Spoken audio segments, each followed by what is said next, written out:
Hi అండి, అందరికీ నమస్తే. ఎలా ఉన్నారు? Welcome to our channel. ఈరోజు మళ్ళీ ఒక రెసిపీతో మీ ముందుకు వచ్చానండి. అదేనండి, పాలకూర పకోడీ. ఒక్కసారి ట్రై చేయండి, చాలా బాగా వచ్చింది. పిల్లలు పాలకూర తినని వాళ్ళు ఉంటారు కదా, వాళ్ళకి ఇలా ఖచ్చితంగా ట్రై చేసి ఇవ్వండి.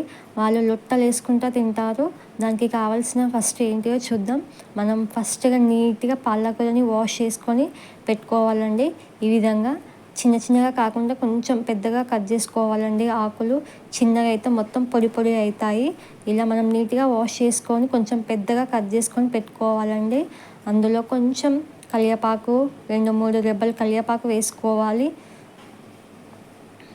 తర్వాత మనం అందులో ఒక 3-4 కట్ చేసి పెట్టుకున్న పచ్చిమిర్చి వేసుకోవాలి అండి. చిన్నగా కట్ చేసుకోండి, మరి పెద్దగా బాగోదు. కొంచెం జీలకర్ర వేసుకోండి, అందులో కొంచెం ఫ్లేవర్ బాగుంటుంది, జీలకర్ర ఫ్లేవర్. కొంచెం జీలకర్ర వేసుకోండి, అందులో సరిపడా కొంచెం సాల్ట్ కూడా వేసుకోండి అందులో. తర్వాత మనం శనగపిండిని అందులో కొంచెం కొంచెంగా మిక్స్ చేసుకోవాలి అండి. ఒకటేసారి ఎట్ ఏ టైం అంతా పోయకుండా కొంచెం కొంచెం పోసుకోండి.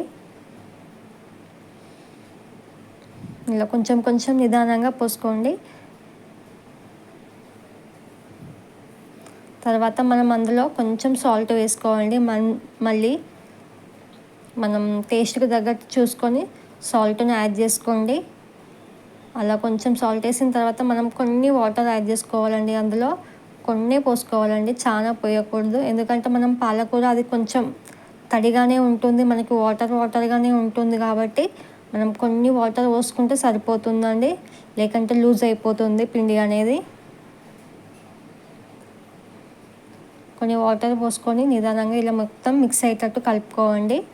మన పిండి మొత్తం పాలకూర పట్టాలి కదా, సో అలా కొంచెం మిక్స్ చేసుకుంటూ కలుపుకోండి.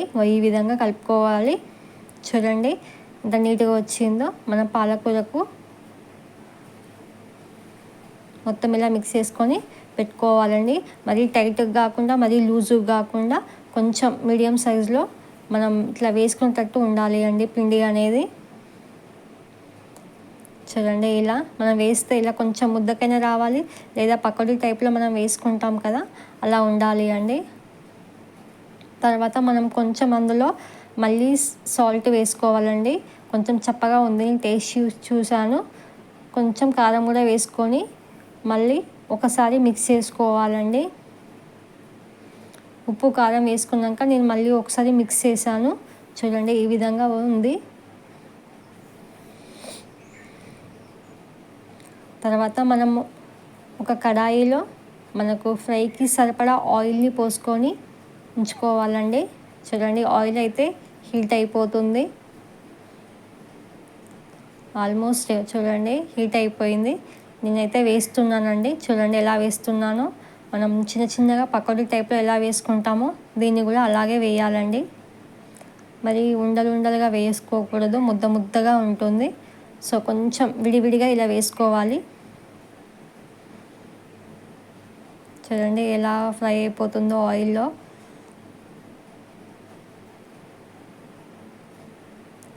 ఈ విధంగా మనం ఒకసారి ఫ్రై చేసుకోవాలి. ఒకసారి మనం అందులో వేసిన తర్వాత ఒకసారి చూడండి ఎలా అయిపోయిందో. చూడండి, బాగా మాడిపోకూడదు, కొంచెం గోల్డ్ కలర్లో వస్తే బాగుంటాయండి. బాగా ఫ్రై అవ్వకూడదు, ఎందుకంటే ఇది పాలకూర కాబట్టి తొందరగా ఫ్రై అయిపోతుంది ఆయిల్లో. కాబట్టి మనకి పెద్దగా ఎక్కువ టైం పట్టదు అది ఫ్రై అవ్వడానికి. కొద్దిసేపు ఫ్రై అయితే సరిపోతుంది. చూడండి, ఈ విధంగా అయితే సరిపోతుందండి. చూడండి ఎంత బాగుందో. చూడండి ఈ విధంగా ఉంటుంది. చూడండి, వేడి వేడి పాలకూర పకోడీ రెడీ అయిపోయిందండి. చూడండి ఒక్కసారి మీరే ఎలా ఉందో, ఎంత నీట్గా వచ్చిందో. చూడండి, ఇది కంపల్సరీ మీరు ఇంట్లో తప్పకుండా ట్రై చేయండి, చాలా బాగుంటుంది. పిల్లలు కూడా మంచిగా తింటారు. పాలకూర తినని వాళ్ళు చాలా ఇష్టంగా తింటారు. మా వీడియో నచ్చింది అనుకుంటున్నాను. నచ్చితే సబ్స్క్రైబ్ చేసుకోండి, లైక్